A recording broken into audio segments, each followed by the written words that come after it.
अस्सलाम वालेकुम जी। आज का हमारा टॉपिक है वेव पार्टिकल डुअलिटी और फिर देखेंगे प्रिंसिपल ऑफ कॉम्प्लीमेंटरिटी क्या होता है। तो आपके पास दोनों आपस में एक ही तरह से यानी जुड़ी हुई चीजें ही हैं, एक से दूसरी बात चलेगी। तो वेव पार्टिकल डुअलिटी क्या है? हर चीज जो है वो प्रोपोगेट करती है किसकी तौर पे? वेव के तौर पे। और जब वो एनर्जी एक्सचेंज करती है तो पार्टिकल के तौर पे। ये वन लाइनर ये कह लो मुद्दे की बात मैंने शुरू में लिख दी कि पूरा कंसेप्ट इस एक लाइन में है। एवरीथिंग आ गई बात, चाहे अब वो रेडिएशन है चाहे वो पार्टिकल है, चलेगी तो वेव की तरह। जब एनर्जी एक्सचेंज करनी होगी, चाहे रेडिएशन ने करनी है चाहे पार्टिकल ने करनी है, तो वो पार्टिकल के तौर पे करेगी। ठीक है। तो क्लासिकल फिजिक्स के अंदर तो पार्टिकल और वेव में काफी आपको नुमाया एक डिस्टिंक्शन नजर आती है, मगर जब हम क्वांटम फिजिक्स की बात करते हैं तो उसमें ये फर्क आपका एक तरह से ब्लर हो जाता है। अब अगर मैं आपको बताऊं कि लाइट जो है वो आपके पास वेव और पार्टिकल के तौर पे कब बिहेव करेगी, यानी हम रेडिएशन की बात कर रहे हैं, तो जब इंटरफेरेंस और डाइफ्रैक्शन के मामलात आते हैं तो ये वेव के तौर पे देखी जाती है लाइट। मगर जब photo electric fact, Compton fact, pair production वगैरह होता है तो हम इसको पार्टिकल के तौर पे देखते हैं, मैटर के तौर पे इंटरेक्ट करती है। अब इसका मतलब कुछ प्रैक्टिकल ऐसे हो गए जिसमें ये वेव के तौर पे चल रही है और कुछ ऐसे जिसमें पार्टिकल के तौर पे। तो जैसे मैंने शुरू में कह दिया कि रेडिएशन जब प्रोपोगेशन कर रही होगी, बहाव में होगी, तो वो आपके पास रेडिएशन है यानी वेव है। और अगर वो हिट करेगी, इंटरेक्शन करेगी मैटर के साथ, तो वो पार्टिकल बिहेवियर है। अब जरा दूसरी तरफ आ जाते हैं कि पार्टिकल और का बिहेवियर, यानी पार्टिकल तो पार्टिकल है, वेव बिहेवियर भी जो शो करता है। तो कौन से एक्सपेरिमेंट थे? डेविसन जर्मर एक्सपेरिमेंट में हमें पता चला कि इलेक्ट्रॉन के पास वेव नेचर है। फिर जे जे थॉमसन का जो एक्सपेरिमेंट था ई बाई एम मालूम करने वाला, उसमें भी इलेक्ट्रॉन की वेव नेचर ही बेसिकली डिस्कस होती है। अब इसका मतलब इलेक्ट्रॉन पार्टिकल भी है, इलेक्ट्रॉन वेव नेचर भी है। तो ये जो दो बातें अब आपकी चल रही हैं ये आपके पास इनकम्पैटिबल है। क्या मतलब? कि आपके पास दोनों ने दिखाया कि अपनी अपनी जगह तो दोनों बातें सही हैं। तो आखिरकार फिजिसिस्ट इस कंक्लूजन पे आए कि ड्युअलिटी एग्जिस्ट करती है।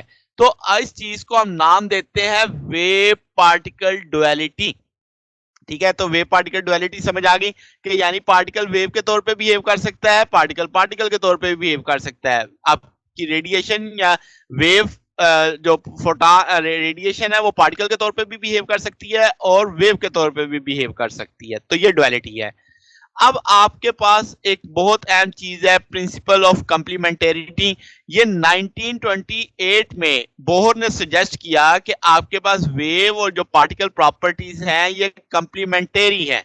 क्या मतलब? कि मुमकिन ही नहीं है कि दोनों को यक वक्त मैयर कर लिया जाए। यानी आपके पास अगर फोटॉन जा रहा है, आप उसे किसी एक्सपेरिमेंट में देखते हो, तो या वो वेव होगा या वो पार्टिकल होगा। यानी अगर हम कहें कि आपने कोई मेजरमेंट की तो वो वेव करेक्टर बताता है, तो ये नामुमकिन होगा कि आप उसका पार्टिकल करेक्टर उसी मेजरमेंट में बता सको। यानी आपके पास या एक वक्त में वो वेव है या एक वक्त में वो पार्टिकल है, दोनों चीजें साइमल्टेनियसली होना मुमकिन नहीं है। दोनों बिहेवियर साइमल्टेनियसली होना मुमकिन नहीं है।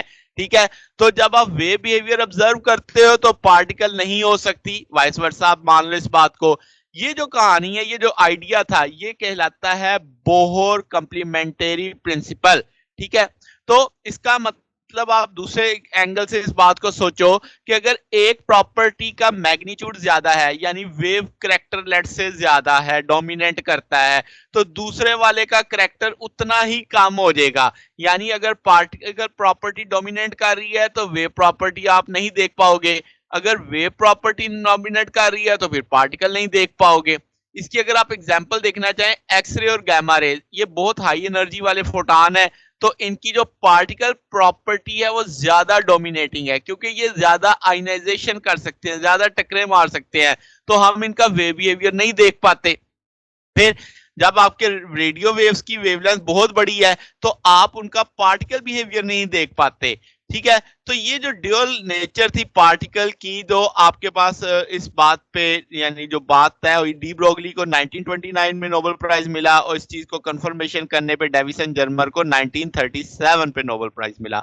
यानी दोनों बात बिलाखिर जो बात चलाई थी वो तो डी ब्रोगली ने ही चलाई थी ना, और उसको एक्सपेरिमेंटली वेरीफाई तो डेविसन जर्मर ने किया ना कि भाई पार्टिकल के पास भी वेव नेचर होती है। तो ये डुअलिटी इस तरीके से कायम हो गई।